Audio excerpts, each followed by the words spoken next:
Ya. Assalamualaikum Mbak Reni. Waalaikumsalam, selamat masuk. Terima kasih. Silakan duduk Mbak. Ya, terima kasih Mbak Reni. Selamat siang Mbak. Selamat siang Bu. Kalau boleh tahu tadi naik apa ke sini? Aku naik transportasi umum, naik Transjakarta. Kamu turunnya di depan sini ya? Betul, di halte IBDN Kalau depan. boleh tahu tadi Mbak Sipa dari mana? Dari kawasan Blok M. Dari Dekat situ. dong ke sini. Dekat banget.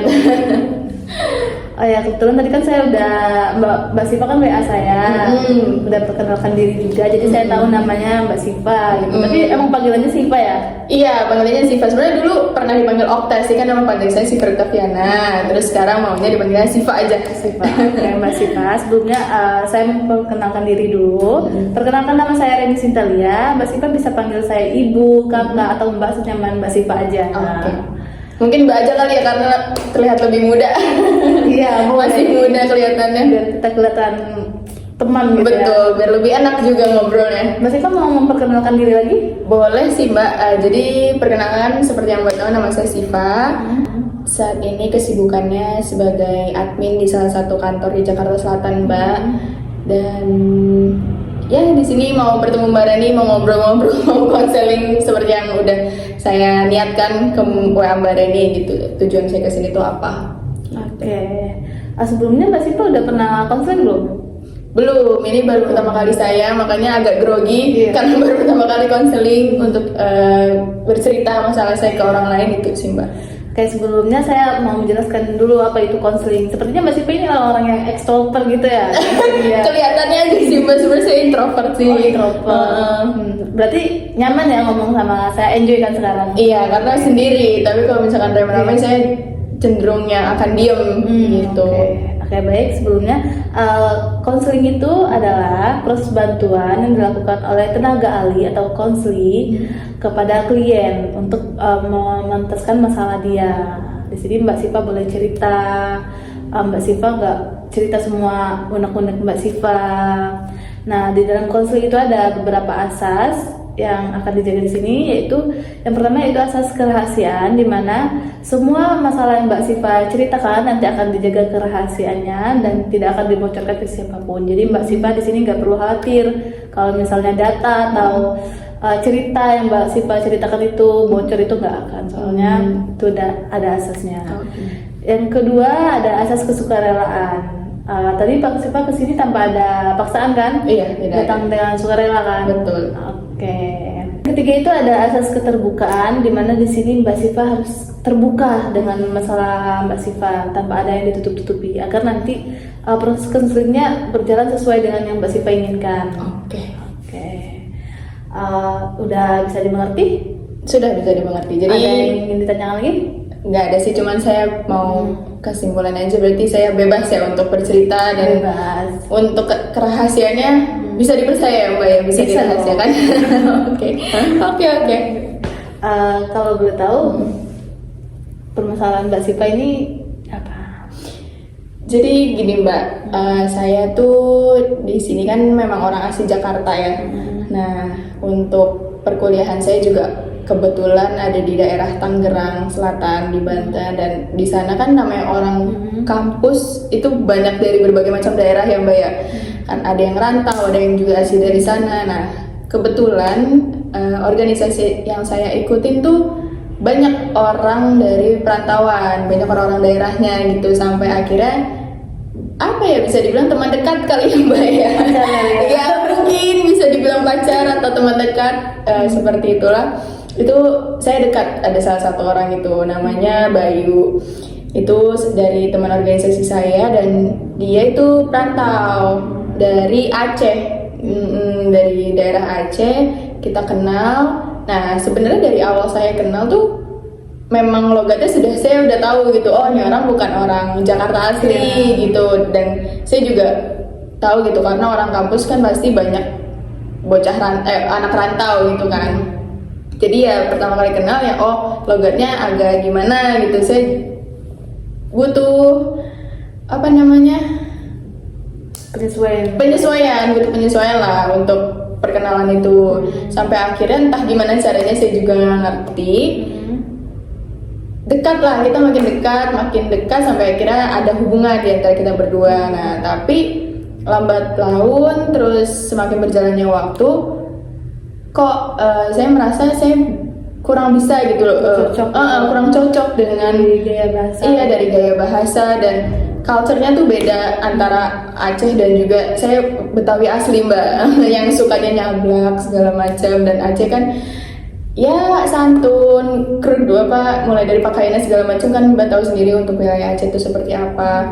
Ya jadi saya jadi bingung gitu, saya butuh bantuan dari Mbak, makanya saya datang ke sini untuk counseling sama Mbak terkait masalah saya itu, apakah memangnya saya tidak bisa gitu ada hubungan dengan orang yang bukan asli Jakarta atau bagaimana. Mungkin Mbak Reni bisa membantu saya untuk menyelesaikan masalah itu. Yang saya tangkap tadi dari masalah Mbak Siva itu perbedaan budaya ya, mulai dari bahasa, terus suku dia gitu kan beda. Yang Aceh dimana database-nya beda jauh dengan orang Betawi gitu. Sebelumnya Mbak Siva udah sempat komunikasi belum sama si Bayunya? Sudah sih, sudah. Kalau misalkan ketemu ya ngobrol gitu, cuman beda logat, beda pemahaman kali ya Mbak ya. Jadi saya juga suka salah tangkap, salah paham gitu, apa yang Bayu sampaikan sama yang saya tangkap tuh berbeda, dan itu bisa menjadi api-api berantem kecil antara kita berdua gitu loh Mbak. Jadi mungkin saya pikir apakah emang saya nggak bisa itu berhubungan, ada hubungan dengan orang yang bukan asli Jakarta atau bagaimana gitu sih Mbak Reni. Tapi si Bayunya ini nge-treat Mbak Siva itu baik apa enggak sejauh ini? Baik, tidak ada masalah, cuman memang mungkin kitanya yang kurang cocok kali ya dari budayanya atau gimana nya. Saya juga ngerti sampai akhirnya kita pernah berantem hebat karena kesalahpahaman itu, yang saya juga bingung, makanya juga saya kesini apakah ini wajar gitu loh berantem terkait budaya atau apa itu. Makanya saya butuh bantuan Mbak Reni sih untuk ini. Oke, baik. Kalau perbedaan yang kayak gitu tuh kalau menurut saya itu wajar sih Mbak. Karena ya Mbak Siva juga bisa belajar dari budaya dia. Mbak Siva juga punya pemahaman dan pengetahuan yang baru gitu. Betul. Cuma mungkin Mbak Siva belum terbiasa aja. Iya sih, karena memang masih sebentar sih Mbak, saya baru kenal Mbak itu dari awal masuk kuliah juga, jadi mungkin masih biasalah anak muda yang Mbak ya, masih labil, masih ya mungkin memang butuh waktu berarti ya, emang wajar ya Mbak untuk. Tapi yang paling penting itu komunikasinya harus selalu dijaga gitu. Kalau misalnya ada sesuatu yang Mbak Siva nggak senang, Mbak Siva langsung omong. Kalau misalnya dia pakai logat yang tinggi atau sering Aceh itu kan database-nya agak memis banget ya. Dari pakainya harus dijaga gitu. Tapi selagi Mbak Siva yang bisa nerima baik-baik aja dari masukan dia itu, it's okay gitu.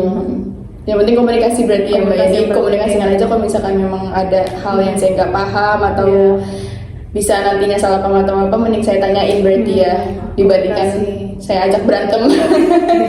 Namanya juga punya hubungan kan? Iya. Ada rintang-rintangan seperti itu. Iya, Tapi benar. bagaimana kedua belah pihak ini bisa memecahkan masalahnya? Yang paling penting itu komunikasi gitu. Selagi dia memperlakukan Mbak Siva dengan baik, mau diajak komunikasi, ya itu gak apa-apa.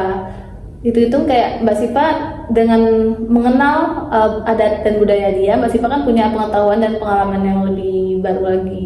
Gak cuma mengetahui adat Betawi, cuman bisa mengetahui adat lainnya juga.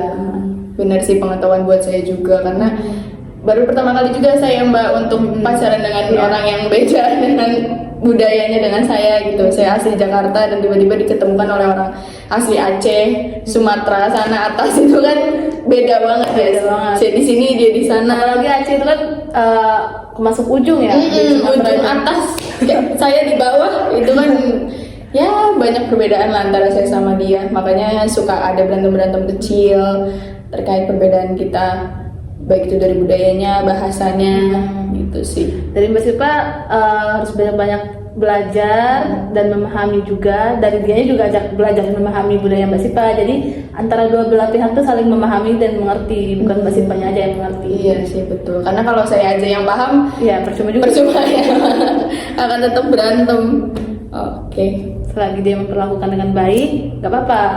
Tapi kalau dia udah hubungan yang ke arah yang toksik, salah kasar atau enggak ngehargain Mbak Siva lagi, itu baru nggak baik untuk dipertahanin. Tapi kalau perbedaan budaya itu tuh kita kan paham Indonesia ini banyak perbedaan suku dan budaya gitu. Jadi gimana caranya kita memahami satu sama lain gitu, saling menghargai aja. Iya betul Mbak. Gimana Mbak Siva? Masih ada lagi permasalahan lain?